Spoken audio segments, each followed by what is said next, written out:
Kenapa Allah membiarkan sampai umat dia tersebut bunuh diri? Seperti itu. Izin ditambahkan, saya ingin bertanya dari hati ke hati kepada teman-teman semua. Teman-teman semua pasti pernah kan melalui masa yang berat, cobaan yang begitu berat. Memang ngomongnya sih aku baik-baik saja, tapi dalam hati kecil pasti dalam hati kecil teman-teman semuanya pasti ada pertanyaan penuh, kenapa harus aku yang diberi cobaan seberat ini, kenapa bukan dia, kenapa bukan teman-teman yang lain, kenapa aku yang harus mendapatkan cobaan seberat ini. Nah, itu menimbulkan rasa tidak adil bukan teman-teman? Ya kan? Pasti kalian pernah merasakan tidak adil kan atas takdir yang sudah diberikan Allah? Ya kan? Jika saudara-saudari dari tim Pro menjawab Allah itu tahu porsi sebagai umatnya masing-masing, mungkin itu jawaban hanya untuk membela diri. Coba memberikan jawaban yang lebih pasti selain itu. Karena dari tadi jawaban dari saudara-saudari dari tim Pro hanya membalik-balikkan jawaban, karena Allah tahu porsi dan kemampuan manusia, selalu itu saja jawabannya. Gimana ya? Kalau dibilang kalian mencurahkan isi hati kalian, sedangkan kami menjawab, sementara pengetahuan kami masih di bawah.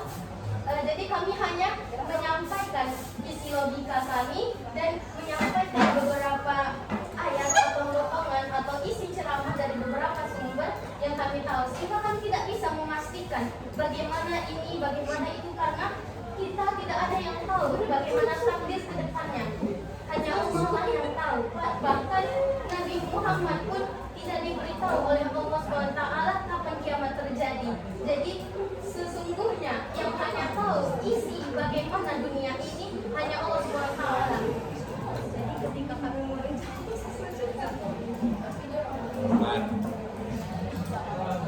ya seperti yang Rara bilang, seperti takdir itu. Ketika kita menerima cobaan, pasti kita berasa seperti kok hidup dia enak banget ya, bisa senyum terus, sementara aku sakit banget nih di sini. Kita pasti seperti yang Rangga bilang tadi, kita pasti merasa sebagai orang yang paling menderita di dunia ini. Sementara kalau kita lihat ke bawah, ada yang lebih menderita.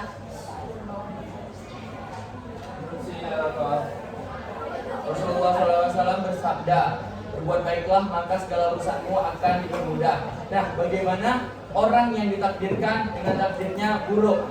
Dia sudah berbuat baik, maka segala urusannya akan dipermudah.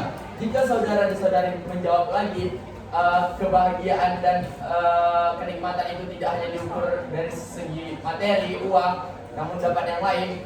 Tapi itu kan tidak sesuai dengan ekspektasi di orang yang menerima takdir buruk tadi. Nah, bagaimana menurut saudari-saudari dari tim Pro?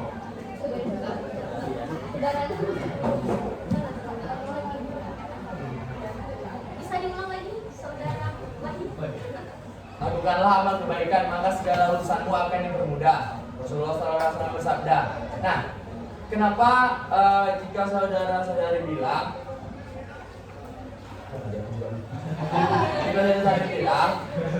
kebahagiaan itu tidak bisa hanya diukur dari materi dan dari segi jenis kekayaan. Ada kebahagiaan yang kita miliki sebagai orang yang menerima takdir buruk, tapi tidak dimiliki kebahagiaannya oleh orang yang telah ditetapkan takdir baik oleh Allah sejak lahir. Nah, menurut saudara dari tim Pro itu bagaimana? Tadi intinya kayak orang sudah berbuat baik, tapi dia mendapatkan takdir buruk, sementara orang yang melakukan beberapa dosa, tapi dia mendapatkan takdir baik yang bahkan berlebihan. Kau juga tamai. Allah SWT menyampaikan ada yang namanya istidraj. Istidraj itu adalah cobaan ujian dalam bentuk kenikmatan. Seperti yang teman-teman lihat para pemerintah yang melakukan korupsi, yang tidak tertangkap, yang tertangkap masih cuma sehari di penjara. Nah, mereka karena memiliki kekuasaan, Allah limpahkan lagi kekuasaan kepadanya untuk apa? Sebagai ujian kepadanya dalam bentuk istidraj. kenikmatan. Ketika dia diberi kenikmatan, dia akan bagaimana? Apakah dia akan tersadar atau dia akan makin terbuai? Karena apa kan yuk pernah kita syahid dari Al-Quran kami turunkan sesuatu yang sebagai penawar dan kami turunkan sesuatu bagi orang yang menolak sesuatu yang akan menambah kerugian baginya. Nah dari sini kita bisa mengambil semakin orang itu menjauhi keimanan, semakin menjauhi Allah, dia akan diberi kenikmatan yang sebagai istidraj.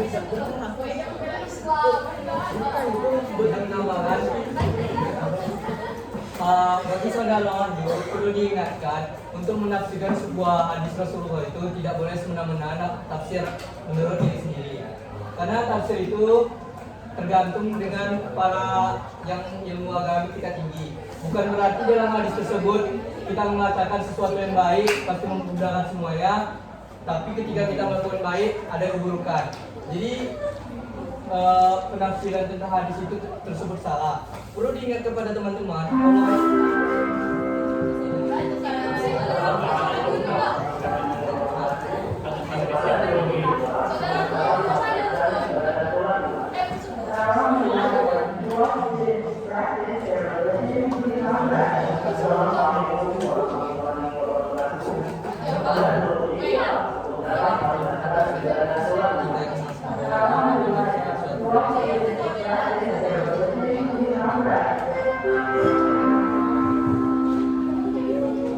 Jadi, berikan kepada teman-teman kita yang masih sebagai pelajar SMA ini menafsirkan sebuah hadis yang disampaikan oleh seorang yang paling mulia di muka bumi ini, tapi kita hanya menafsirkan sesuai dengan pandangan kita sendiri, itu bukan hal yang salah. Dan di sisi lain, Allah itu sangat sayang pada kita, bahkan hadir pada kita walaupun kita berbuat dosa ataupun yang lainnya. Karena untuk menjelaskannya, teman-teman kontra perlu bukti nyata, maka dijelaskan pada dalil al-surah al-Zumar ayat 53. Bismillahirrahmanirrahim. Qul ya ibadilladzina asrafu ala anfusihim la taqnatu min rahmatillah. Innallaha yaghfiru dzunuba jami'a. Innahu huwal ghafurur rahim. Allah mengatakan, wahai hamba-hambaku yang melampaui batas terhadap diri mereka sendiri, janganlah kamu putus asa dari rahmat Allah. Sungguhnya Allah mengampuni dosa-dosa semuanya. Sungguhnya Allah yang Maha Pengampun dan Maha Penyayang.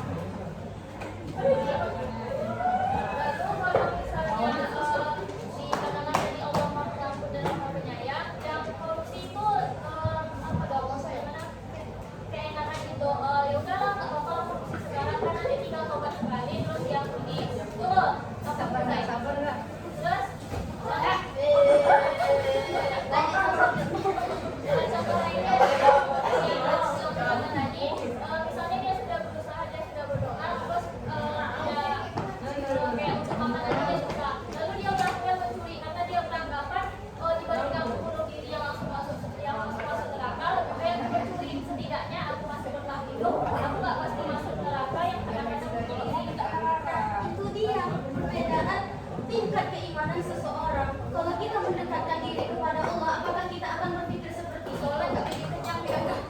Benar. Tapi kan sebuah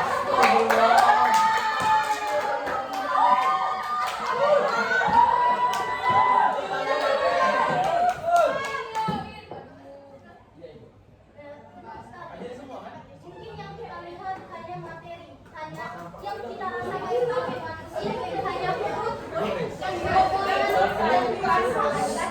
Tapi apakah kita pernah berpikir yang kita dapat bukan hanya yang harus kita pikirkan sebagai umat muslim, bukan hanya di dunia. Bukankah Allah mengatakan balasan bagi seorang muslim di kehidupan yang kekal adalah di akhirat nanti, di surganya Allah. Sementara bagi orang yang non-muslim, dia akan mendapatkan balasan langsung di dunia.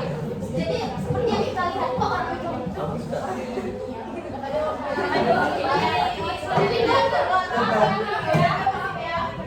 jadi ketika ada orang non-muslim yang melakukan kebaikan, kita lihat dia orang yang baik, maka kehidupannya akan semakin enak dilihat, akan semakin kaya,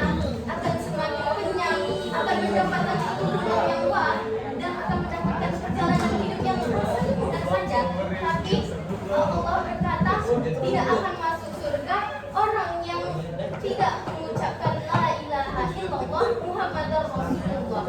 Bahkan untuk kasih sayang Allah SWT yang dibilang Rangga tadi, Allah Maha Allah Maha Penyayang, Allah Maha Pengampun. Dan maksud dari Allah Maha Pengampun di sini, ketika orang yang berbuat dosa, seperti yang Saudara bilang tadi, apa tadi, pemerintah yang korupsi, mungkin dia sekarang berbentuk dosa, dia melakukan dosa, tapi ketika dia mendapat hidayah dari Allah, ketika dia berusaha mendekatkan diri kepada Allah, maka Allah yang Maha Pengampun lagi Maha Pengasih ini memberikan kesempatan kepadanya untuk bertobat. Tetapi bagaimana dengan dosanya? Allah akan memberinya ujian untuk mengikis dosa-dosanya, untuk mengikis segala perbuatan buruknya, sehingga nanti ketika imannya kuat, dia melakukan banyak amal perbuatan baik. Ketika pertimbangan amal, dia akan memiliki lebih sedikit amal timbangan perbuatan buruk. Kan ada kata-kata Liana tadi yang bilang apa tadi? Kalau misalnya orang yang sudah di dunia takdirnya buruk, nanti di akhirat dia bakal bahagia, gitu kan? Apakah Liana sudah yakin orang yang takdirnya memang sedih buruk di dunia ini akan dapat kebahagiaan di akhirat nanti? Jika yang disampaikan orang tadi, Liana menjawab yakin. Nah, mungkin semua orang tidak akan ada orang yang sulit menerima bahwa penderitaan atau kejadian buruk adalah bagian dari ujian Allah. Mungkin orang yang tidak akan sulit untuk menerima segala takdir yang ditentukan oleh Allah, karena dia sudah yakin ketika nanti di akhirat dia bakal masuk surga. Kalau gitu aku juga mau, nggak apa-apa aku menerima takdir buruk di dunia, tapi yang udah dipastikan aku tuh di akhirat masuk surga. Berarti yang takdirnya baik sudah baik itu berarti akan buruk gitu di akhirat. Gitu. Jika seperti itu yang saudara sampaikan, mungkin tidak akan ada orang yang sulit untuk menerima bahwa penderitaan itu adalah bagian dari Allah.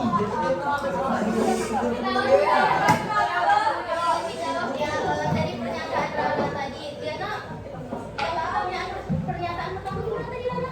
Apakah Liana yakin orang yang Enggak, sebelum itu yang Diana bilang, Diana mengatakan pasti. ya Liana kan Liana ada bilang kalau misalnya kalau buruk di dunia pasti bahagia di akhirat. Ada kata-kata seperti itu yang Liana tuliskan. Diana tidak pernah menegaskan bahwa orang yang buruk, orang yang mendapatkan kehidupan buruk di dunia atau mendapatkan kehidupan kehidupan yang lebih baik di akhirat. Sementara Liana memastikan bahwa jika orang yang hidupnya di dunia mendapatkan takdir buruk, pasti dia terus berusaha dan mendekatkan diri kepada Allah, tergantung keimanannya seperti yang Liana tekankan dari tadi, maka di akhirat dia sudah pasti akan mendapatkan kehidupan yang lebih baik, kehidupan yang ada di surga. Nah, jika saudara menyampaikan seperti itu, bagaimana orang yang telah ditetapkan dia memiliki takdir buruk, namun dia tidak mendekatkan diri kepada Allah dan tidak beriman? Kenapa Allah tidak mengubah takdir dia di dunia menjadi takdir baik? Karena dengan dia tidak beriman kepada Allah, dia dapat mengubah takdirnya. Nanti ketika di akhirat dia bakal masuk neraka. Kenapa Allah tidak mengubah takdir orang yang tidak beriman tersebut? Sedangkan takdir orang yang beriman, Allah tidak ubah takdirnya biar orang tersebut diukur keimanannya sampai mana. Sementara dia diberi kesusahan aja dia tidak berlindung kepada Allah, bagaimana ketika dia diberi kenikmatan, maka dia berlindung kepada Allah, sementara seperti yang kita lihat orang yang melakukan hal buruk diberi kenikmatan semakin oleh kepada keimanannya, dia semakin terpuruk pada kenikmatannya, lalu dia diberi cobaan istidraj, tapi dia malah tetap kekal pada pada kemaksiatannya. Sehingga kita sebagai manusia mungkin bisa menyatakan ketika teman-teman yang memiliki kalau nggak didengar, ketika teman-teman misalnya berada di posisi yang tidak mampu, teman-teman tidak memiliki ekonomi yang bagus, sehingga teman-teman berpikir terus teman-teman itu orangnya tidak berusaha, terus tidak berdoa kepada Allah, tidak yakin Allah akan memberikan kenikmatan suatu saat nanti. Teman-teman pasti seperti berpikir, coba aja Allah beri aku kenikmatan, coba aja Allah tambah rezeki, aku pasti bakalan rajin sholat kayak dia, aku pasti bakalan rajin ngaji kayak dia. Apakah itu benar? Sementara banyak sekali manusia yang berdusta. Ketika kalian diberi kenikmatan, apakah kalian yakin kalian akan tetap pada keimanan, akan bertambah keimanan kalian? Kita tidak tahu, hanya Allah yang tahu bagaimana kita nantinya. Jadi teman-teman tidak perlu meragukan lagi bagaimana kehendak Allah kepada kita, bagaimana takdir yang diberikan Allah kepada kita. Kita sebagai manusia hanya bisa berusaha, hanya bisa tawakal kepada Allah Subhanahu. Jadi kembali lagi bagaimana pemikiran teman-teman kepada Allah Subhanahu. Ketika teman-teman berkata, aku beriman kepada Allah, aku Islam, apakah teman-teman sudah merealisasikan hal itu ke dalam kehidupan teman-teman? Interupsi. Bentar, tadi kan istirahat, nah ini mau diambil tim apa? Bentar. Ya, Dapat kita ambil contoh lanjutan. Dari tadi hanya Diana dan Rangga yang berbicara. Apakah kalian tidak merasa kalian ini ditakdirkan untuk berpikir terus? Kenapa yang lain tidak? Kenapa apa kalian tidak? Kenapa aku yang ditakdirkan untuk berbicara? Kenapa yang lain tidak ikut membantu aku berbicara? Hal-hal tersebut yang membuat seseorang itu sulit untuk menerima takdir dan tentuan Allah, karena tidak semua orang dapat menerima. Salah satunya tentu seperti Liana dan Rangga tadi. Apakah dari kalian sendiri tidak merasa seperti itu?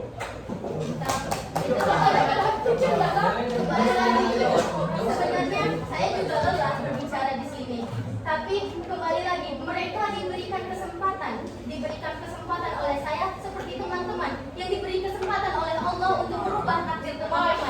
Apakah teman-teman langsung mengambil kesempatan itu? Apakah teman-teman menyadari diberi kesempatan oleh Allah Subhanahu wa taala?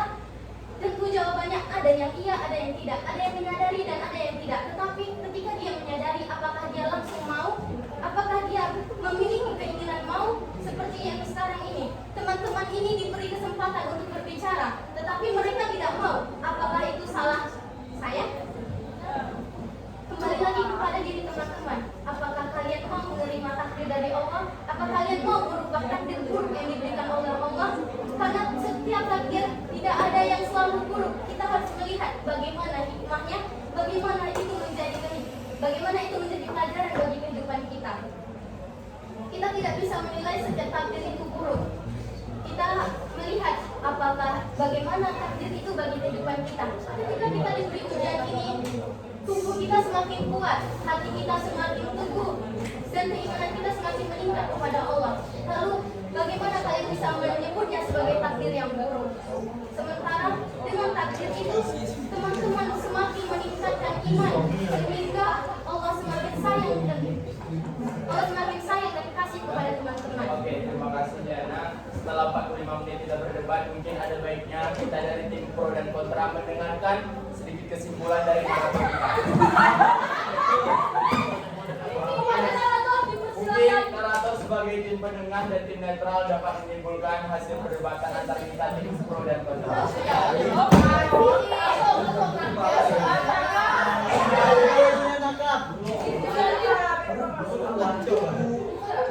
Nah, jadi ini kan sudah mau disurahi. Nah, jadi kita udah sampai sini dulu.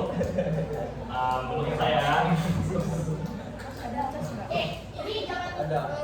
menurut kalian semua ya. Tapi kertas yang biasa. ya. Baru hilang. Nah, jadi kan udah selesai nih depannya. Nah, beberapa saran yang bisa saya berikan itu ada baiknya, misalnya pas setiap mau menjangkau atau apa kan itu ada misal mau menjawab izin jawab gitu ke moderator, misal nanti moderator kemudian kalau waktu saya moderator ya kan, nah, jadi nggak masuk gitu Pak. Nah terus untuk kesimpulan tadi saya nggak paham memang tadi Harus paham dong. Nah, izinnya narator. ya kesimpulan ini tadi untuk hari ini itu dari materi yang sejak sejauh saya pahamnya itu sejauh saya pahamnya takdir itu kan udah dikasih sama sama Tuhan, sama Allah, sama ya yang lain-lainnya ya kan. Nah itu udah dikasih, jadi tergantung si penerimanya untuk bertindak. Kalau nggak salah cuma kemudian dikasih sesuatu atau berubah jadi lebih baik, tapi kemudian sangannya nggak mau ya nggak gerak gitu. Dikasih gimana? Misal mau apa ya, mau pintar dia kan mau pintar, nah tuh dikasih tugas, dikasih materi, dikasih mengajar, tapi ya cuman gitu aja nggak dibikin ya, nggak pintar-pintar, kira ilmu tuh turun langsung kah, nah gitu. Ya terus sebenarnya aja nggak sisanya tahu kan nanti.